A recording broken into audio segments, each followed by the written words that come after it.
श्री स्वामी समर्थ. नमस्कार मंडळी. 5 मे 2026 वार मंगळवार आणि या दिवशी आलेली आहेत अंगारिका संकष्टी चतुर्थी.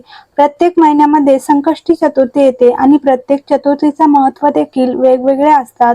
जेव्हा चतुर्थी ही मंगळवारी येते तेव्हा अंगारिका योग हा तयार होतो आणि त्या चतुर्थीला अंगारिका संकष्टी चतुर्थी असं म्हटलं जातं. या पवित्र दिवशी भगवान श्री गणेश आपल्या भक्तांना आशीर्वाद देण्यासाठी स्वतः पृथ्वीवर येतात. त्यामुळे पृथ्वीवरती गणेश तत्व हे नेहमीच्या तुलनेत 1000 पटीने जास्त प्रमाणामध्ये कार्यरत असते. त्यामुळे बाप्पांना प्रसन्न करून घेण्यासाठी, त्यांचा आशीर्वाद हा प्राप्त करून घेण्यासाठी या दिवशी व्रतासोबतच भगवान श्री गणेशाच्या पूजासोबतच काही प्रभावी उपाय सुद्धा केले जातात. आज आपण मंगळवारी अंगारिका चतुर्थीला तुम्ही उपवास नाही केला तरीही चालेल, पण प्रत्येक आईने आपल्या मुलांसाठी एका ठिकाणी एक दिवा लावायचा आहे. हा दिवा लावल्याने मुलांचे सर्व दोष, संकट व अडचणी नष्ट होऊन अभ्यासात प्रगती, नोकरीत भरभरून यश मिळते. मुलांची प्रत्येक क्षेत्रामध्ये प्रगती होईल. सर्व इच्छा, मनोकामना ह्या देखील पूर्ण होतील. तर हा दिवा मुलांसाठी कुठे लावायचा आहे, कोणत्या वेळेत लावायचा आहे याबद्दलची संपूर्ण माहिती या व्हिडिओमध्ये मी तुमच्यासोबत शेअर करणार आहे. जर तुम्ही तुमच्या मुलांसाठी केला ना, तर नक्कीच मुलांच्या आयुष्यामध्ये तुम्हाला अनेक सकारात्मक बदल जे आहे ते दिसायला लागते. कारण अंगारिका चतुर्थी हा दिवस भगवान श्री गणेशांना समर्पित आहेत. भगवान गणेश हे बुद्धी आणि विद्येचे अधिपती आहे. त्यांच्या उपासनेने किंवा काही उपायाने ज्ञानामध्ये वाढ होते आणि म्हणून आपण मुलांसाठी हा उपाय जो आहे तर तो करणार आहेत. आता हा उपाय तर आपण करणार आहेत, परंतु या दिवशी बघा, प्रत्येक आईने आपल्या मुलांच्या सुख समृद्धीसाठी व्रत करायचे आहेत आणि यासोबतच हा उपाय आहे. हा उपाय सुद्धा प्रत्येक आईने आपल्या मुलांसाठी करायचा आहे. आपल्या मुलांच्या आयुष्यात वारंवार येणारे अडथळे, प्रगतीत येणारी बाधा किंवा घरात असलेली पैशाची चणचण यावर हा एक उपाय आपल्याला करायचा आहे. ज्या घरामध्ये मुलांसाठी हा एक उपाय केला जाईल त्या घरातील मुलांचे नशीब पलटू शकते. मुलांच्या आयुष्यभराचे दुःख आणि दारिद्र्य हे दूर होईल.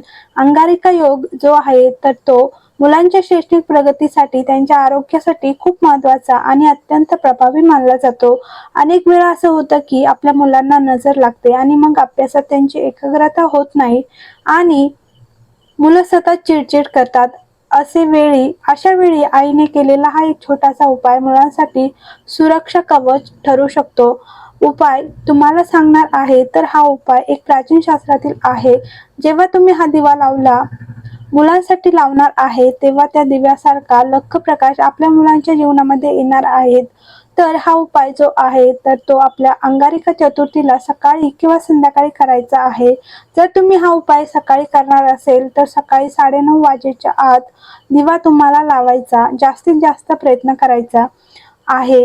सकाळी जर शक्य झालं नाही तर संध्याकाळी हा उपाय जर तुम्ही करणार असेल तर संध्याकाळी आपल्या घरामध्ये लक्ष्मी येत असते, म्हणून सायंकाळी 6 वाजल्यापासून ते 9:30 पर्यंत हा दिवा तुम्ही लावू शकता.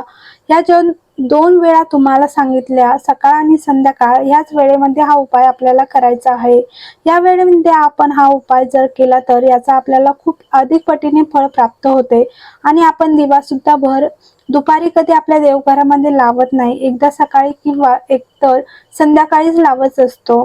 म्हणून हा उपाय देखील तुम्ही सकाळी किंवा संध्याकाळी करू शकता, दुपारी करायचा नाही. तर आता हा उपाय कोणत्या मुलांसाठी करायचा आहे, तर हा उपाय तुम्ही तुमच्या घरातील अगदी लहान मुलांपासून ते मोठ्यांपर्यंत सर्वांसाठी हा उपाय करू शकता. तरी तुमच्या मुलांची लग्न झालेली असेल तर त्यांच्यासाठी सुद्धा हा उपाय तुम्हाला करायचा आहे. कारण अडथळे किंवा प्रगती खुंटणे किंवा संकट येणे हे फक्त आपल्या लहान मुलांवरतीच होत नाही, तर जी मोठी लग्न झालेली मुलं असतात त्यांच्या आयुष्यामध्ये सुद्धा संकट काही कमी नसतात आणि त्या संकटांचं निवारण होण्यासाठी हा उपाय करणार आहे. मुलं आणि मुली या दोघांसाठी हा उपाय आपल्याला करता येणार आहे. गणपती बाप्पांना बुद्धी, समृद्धी आणि यशाचे प्रतीक मानले जाते. तो विघ्नहर्ता म्हणून ओळखला जातो, म्हणून कोणत्याही नवीन कार्याची सुरुवात करण्यापूर्वी त्यांची पूजा केली जाते. गणेश हा शिव आणि माता पार्वतीचा पुत्र असून तो 14 विद्या आणि 16 कलांचा अधिपती मानला जातो आणि याच दिवशी आपण काही उपाय जर केले तर या उपायामुळे गणपती बाप्पा हे आपल्या जीवनातील अडथळे दूर करतात. गणपती बाप्पांना संकट, अडथळे, विघ्न दूर करणारे देवता, यासोबतच बुद्धी आणि ज्ञानाचे देवता देखील मानले जाते. सर्व देवी देवतांमध्ये गणपती बाप्पा हे अतिशय हुशार देवता आहे. म्हणून आपल्या मुलांना देखील अशीच बुद्धी प्राप्ती व्हावी, त्यांची सुद्धा प्रत्येक क्षेत्रामध्ये प्रगती व्हावी म्हणून हा उपाय अंगारिका योगावरती करणार आहे. प्रत्येक आई वडिलांनी आपल्या मुलांच्या उज्ज्वल भविष्यासाठी काळजी असते, भरपूर कष्ट करून प्रयत्न करत असतात, परंतु ह्या प्रयत्नासोबत जर आपण काही उपाय सेवा केल्या तर त्या प्रयत्नांना नशिबाची साथ मिळत असते आणि मुलांची प्रगती ही भरभरून होत असते. आणि संकष्टी चतुर्थीचे व्रत हे खास मुलांसाठी केले जातात. या दिवशी आईने व्रत केलं तर तिच्या मुलाबाळांना प्राप्त होते. असे आयुष्यामध्ये ज्या काही समस्या, अडचणी सुरू आहेत त्या पूर्णपणे नष्ट होतील. आता हा उपाय तुम्हाला करण्यासाठी मंगळवारी 5 मे रोजी सकाळी लवकर उठायचं आहे. प्रत्येकाने आंघोळीच्या पाण्यामध्ये थोडंसं पंचामृत टाकायचं आहे किंवा थोडीशी हळद टाकायची आहेत आणि या पाण्याने तुम्हाला स्नान करायचे आहेत. यानंतर देवघरातील देवांची पूजा करून घ्यायची आहे. गणपती बाप्पाची मूर्ती असेल तर मूर्तीवरती अभिषेक करावे, फोटो असेल तर स्वच्छ पुसून काढावे. अभिषेक करत असताना गणपती अथर्वशीर्ष पठण करायचं आहे. यानंतर ते तीर्थ जे असणार आहे ते अभिषेक केलेलं पंचामृत असेल किंवा पाणी असेल तर ते अभिषेक केलेलं पाणी किंवा तीर्थ हे मुलांना पाजायचं आहे. यामुळे मुलांची बुद्धी जी आहे ती तल्लख होते. मुलं जो काही अभ्यास करतात तर त्यांच्या लक्षात राहते. यानंतर गणपती बाप्पांना दुर्वा, जास्वंदीची फुलं, खोबऱ्याचा नैवेद्य अर्पण करून हा उपाय तुम्हाला करायचा आहे. आता सांगितल्याप्रमाणे हा उपाय तुम्ही एकतर सकाळी करू शकता किंवा संध्याकाळी करू शकता. उपाय करण्यासाठी तुम्हाला एक मातीची पंती घ्यायची आहे. कुठेही तुटलेली फुटलेली अशी नसावी.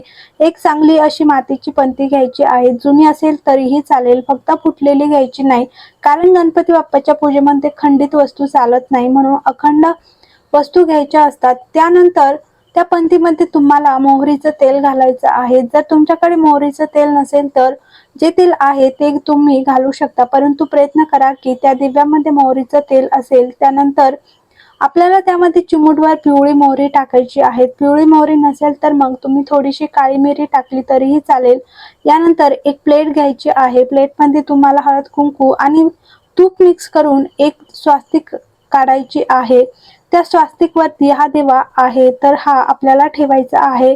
यानंतर हा दिवा आपल्या देवघरामध्ये गणपती बाप्पा समोर ठेवायचा आहे, प्रज्वलित करायचा आहे. प्रज्वलित केल्यानंतर ह्या दिव्यामध्ये आपल्याला 5 अखंड काळे मिरे असतात तर त्या टाकायच्या आहेत. काळे मिरे हे आपण स्वयंपाकघरामध्ये वापरतो तर तेच काळे मिरे तुम्हाला टाकायचे आहेत. 5 ह्या संख्येमध्ये घ्यायचे आहेत आणि अखंड घ्यायचे आहेत. यानंतर तुम्हाला 5 भीमसेनी कापराच्या वड्या सुद्धा टाकायच्या आहेत. भीमसेनी कापूर नसेल तर तुम्ही साधा कापूर घेतला तरी सुद्धा चालेल. यानंतर तुम्ही जी वात लावणार आहे तर त्या वाती सुद्धा तुम्हाला हळद, कुंकू लावून ती लाल पिवळी करून घ्यायची आहेत आणि त्यानंतर त्या दिव्यामध्ये लावायची आहेत, वात टाकायची आहेत. आणि आता तो दिवा प्रज्वलित केल्यानंतर आपल्याला कापूर वड्या आणि जे काळी मिरे आहे तर ते टाकायचे आहेत. त्याच्या अगोदर टाकायचे नाही. आणि हा उपाय करत असताना गणपती बाप्पाचं स्मरण करायचं आहे. त्यानंतर त्या दिव्याला हळद, कुंकू, अक्षता, फुले अर्पण करायची आहेत. अगरबत्ती ओवाळून घ्यायची आहेत आणि तिथेच बसून तुम्हाला 11 वेळा गणपती अथर्वशीर्ष पठण करायचे आहेत आणि 1 वेळा गणेश स्तोत्राचं पठण करायचे आहे. जर तुम्हाला 11 वेळा गणपती अथर्वशीर्ष नसेल जमत तर तुम्ही 1 वेळा केलं तरी सुद्धा चालेल. यानंतर ओम गण गणपते नमः या मंत्राचा 16 वेळा जप करायचा आहे.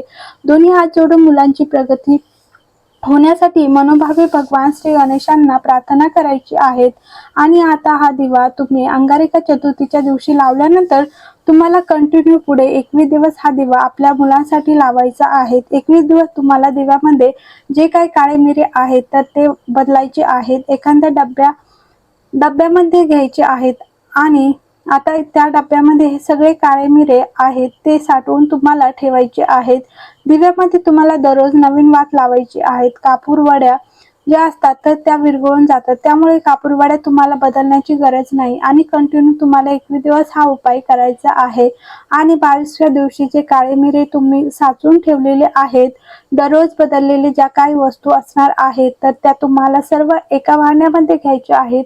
यासोबत कापूरवाड्या ठेवायच्या आहेत आणि ते तुम्हाला तुमच्या घरामध्ये जाळून टाकायचे आहेत. त्याचा धूर हा संपूर्ण घरामध्ये तुम्हाला फिरवायचा आहे. फक्त एवढा हा एक उपाय जर तुम्ही चतुर्थीपासून आपल्या मुलांसाठी करून बघा, 100% याचा फायदा आहे. आता तुम्ही हा उपाय सुरू केला आणि 2 दिवस पूर्ण झाले, तिसऱ्या दिवशी स्त्रियांना मासिक धर्म आला किंवा कुठे बाहेर गावी जाण्याची वेळ आली, तर अशा वेळी तुम्हाला तो उपाय जो आहे तर तो करता येणार नाही, कारण हा उपाय तुम्हाला तुमच्या स्वतःच्या घरामध्ये करायचा आहे. त्यामुळे जर तुम्हाला काही घरामध्ये अडचण आली, 3 ते 4 दिवस जे आहे ते सोडून द्यायचे आहे आणि पुन्हा हा उपाय तुम्हाला कंटिन्यू करायचा आहे. तुम्हाला कंटिन्यू हा 21 दिवस उपाय करायचा आहे आणि ज्या काही सेवा तुम्हाला सांगितल्या आहेत, तर त्या सेवा तुम्हाला करायच्या आहेत. जर तुमच्या घरामध्ये मोठी मुलं असेल, तर मुलांकडून तुम्ही ह्या सेवा ज्या आहेत त्या करून घेऊ शकता. मुलं लहान असेल तर आई-वडिलांनी ह्या सेवा केल्या तरीही चालेल. आता जर तुमच्या घरामध्ये 2 मुलं असेल, तर मग हा उपाय कसा करायचा? 2 मुलं असतील तर 2 मुलांसाठी तुम्हाला वेगवेगळे 2 दिवे लावायचे आहेत. लक्षात ठेवा, दररोज हा दिवा आपल्याला आपल्या देवघरामध्ये गणपती बाप्पा समोरच लावायचा आहे आणि वात ही तुम्हाला लाल पिवळी करूनच लावायची आहेत. नित्यनेमाने वात, कापूरवाड्या, त्याचबरोबर काळी मिरी हे तुम्हाला बदलायची आहेत आणि अशा पद्धतीने हा छोटासा उपाय तुम्ही नक्की करून बघा. ही एक सेवा आहे. ही सेवा इतकी प्रभावी आहे की सेवा ज्या घरामध्ये मुलांसाठी केली जाते, त्या घरातील मुलांच्या आयुष्याचं सोनं हे झाल्याशिवाय राहणार नाही. श्री स्वामी समर्थ. तर व्हिडिओ आवडला असेल तर लाईक करा, शेअर करा आणि चॅनलला सबस्क्राईब करा.